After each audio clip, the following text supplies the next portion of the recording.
Lutuin ay arroz caldo. Yan, mainit na yung ating kawali. Kaldero pala. Lagyan natin ng mantika.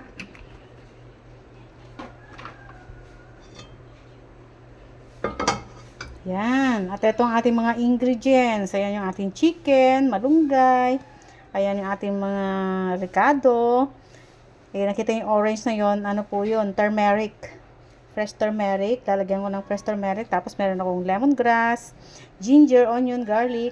Yan. At ayun na yung ating malagkit. Yan. First, ginger muna tayo. Tsaka turmeric. Very healthy po kasi ang turmeric. Kaya naglalagay ko. Tsaka napansin niyo finely chopped. Kasi nga, syempre, pag mayroon tayong mga kasamang bata na kakain, iniiwasan nila yung ginger eh. Tsaka garlic, mga onion, ganun. Kaya, ang ginawa ko, hiniwa ko sa maliliit. Yan. Pagsamahin na natin ang ating ginger at turmeric. Pagsabayin na natin.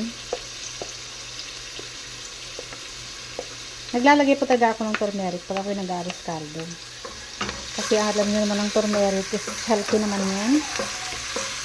Kaya lang meron lang talaga tayong mga member ng pamilya na ayaw kumain yan. Kaya yan, sinap-chop ko yan. Wala silang choice. Hindi nila matatanggal. Bawat subo nila, meron silang makakain yan. Yan.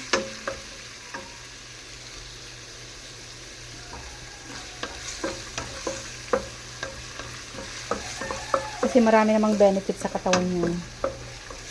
Yung ating mga ricado, kaya huwag kayong magkuripot. Huwag yung kuriputan ng yung pagluluto. Yung iba kasi takot sa bawang, pero napaka-healthy po nun sa ating katawan.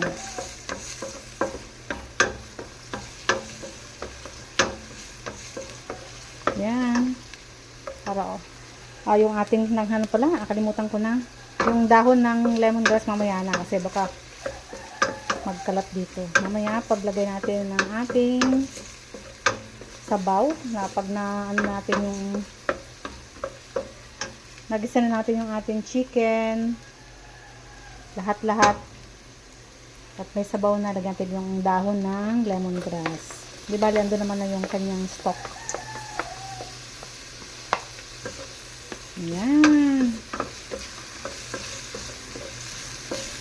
Bango.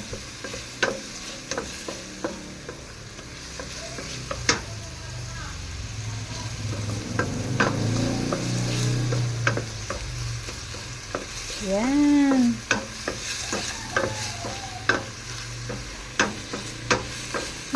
Bango-bango. Yung lemongrass, napakabango. Yan. At pwede natin ilagay ang ating chicken.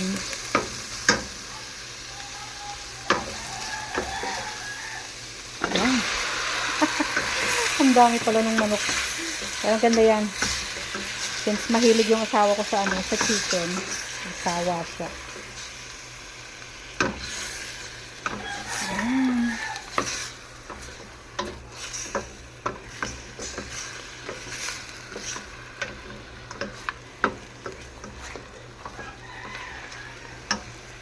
Yan, yan natin ating Knorr cubes para habang ginigisa is na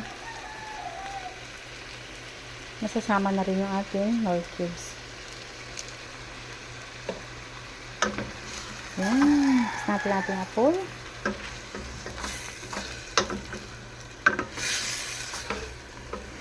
Gutom na ako. Pinanghali kasi ako ng gising.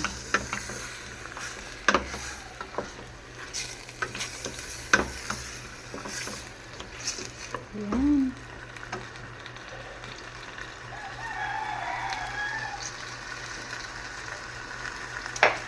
Nagko-coffee naman ako. Nakapag-boil na rin ako ng egg para sa aming arroz caldo. Yan. Ganda ng kulay niya. Orangey, orangey.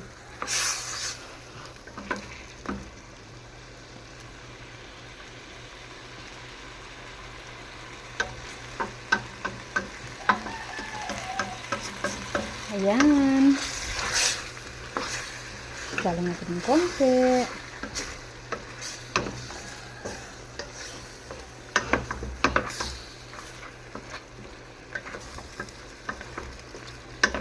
Tamang tama to pagkaluto kakain na.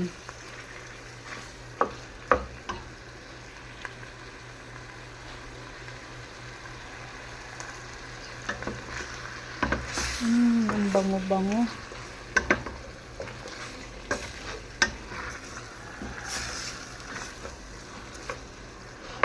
Ayan. Konti pat ilalagay natin yung ating glutinous rice. Ayan.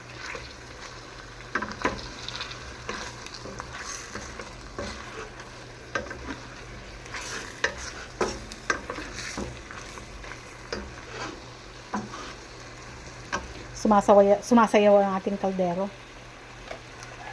Ayan, na-drain lang gusto yung ating glutinous rice.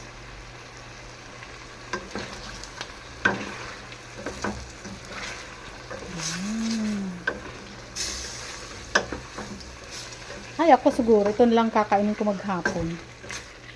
Kasi kompleto naman yun.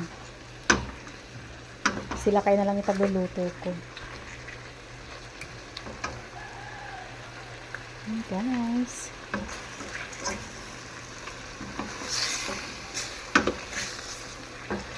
Ayan.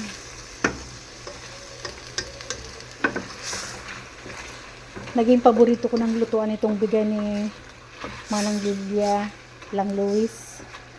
Ito po, binigay po niya sa akin ito. Pinadala niya sa akin itong kaldero na to. Madami akong kaldero dyan, pero ito, gustong-gusto ko kasi magaan siya.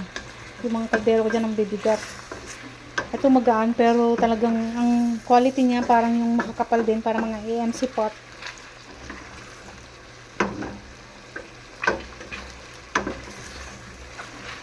Ayan, pwede natin ilagay ang ating rice.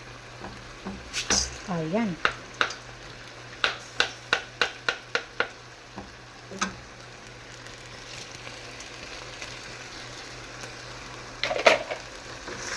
Ayan, wow.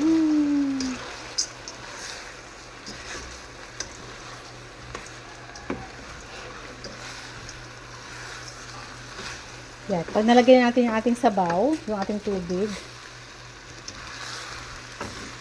pwede natin ilagay ang ating dahon ng tanglad para pagkulo niya. Yan lang natin ng konti. Igisa lang natin ng konti.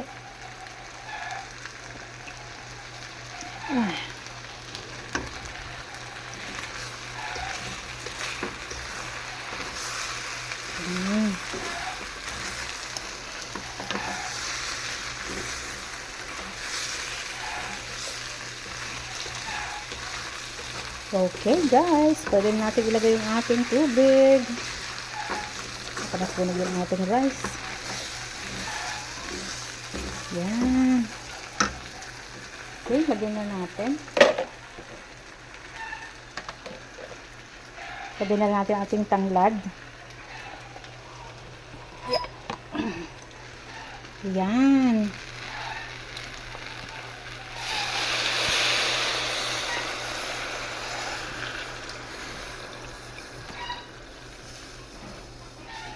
Yan. Yan muna. Yan. Kaya naparami ang aking tubig. Hindi yan, kasi pag naluto yung rice niyan. Kaya absorb nyo lahat yan. Now, pwede ko nang palitan ang aking ladle. Yan, lagyan na rin natin ang ating mga paminta.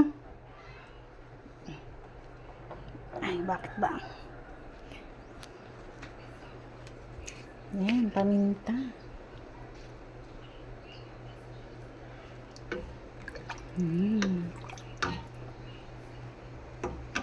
Ang ganda ng kulay ng ano yun.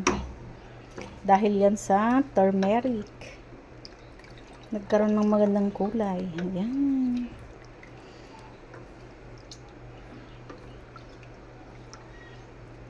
Okay.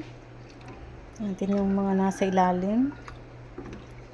Kumapit sa ating kaldero. Okay. Mamaya natin lagyan ng patis. Kasi nilagay ko na yung Knorr cube. So, hindi ko alam kung gaano nakaano. Tsaka yung chicken, nasison ko na yung salt and pepper. So, okay lang na hindi muna tayo nakapaglagay ng patis. Paminta. Yan. Lagay tayo. Okay.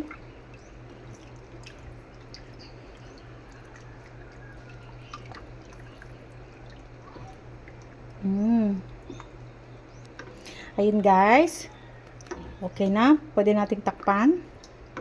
At hayaan na nating lumambot. Maluto yung ating rice together with the chicken. Dahil yan, ginisa lang natin. Hindi pa talagang luto yung chicken. Yan. Let's cover it.